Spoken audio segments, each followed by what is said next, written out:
هو عايزني ان انا في كل خروجه ان انا احط المكياج. تعمل ده عشان يخرجوا مع بعض خارج البيت يعني؟ لا يجوز، هيقول لا يجوز خلاص. Oh shit. Here we go again. مش هتقول كده؟ انا قلت طبعا لا يجوز حرام. الشرعي لا يجوز. خلاص لا يجوز. بس خلاص.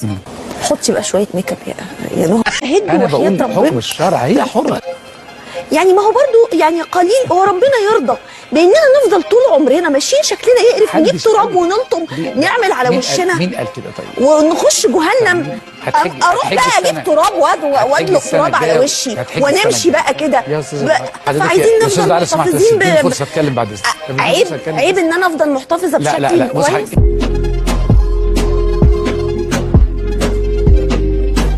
الحلقه خلصت. طب الحمد لله انها خلصت. العيب مش عليها على فكرة، العيب على الشيخ أشرف إنه بيرضى يطلع معاها أساسا. هو الشيخ بيروح علشان يفتي ولا عشان المذيعة اللي تفتي؟ مش فاهم إيه التجاوزات دي وإزاي يتسكت عليها. بعتها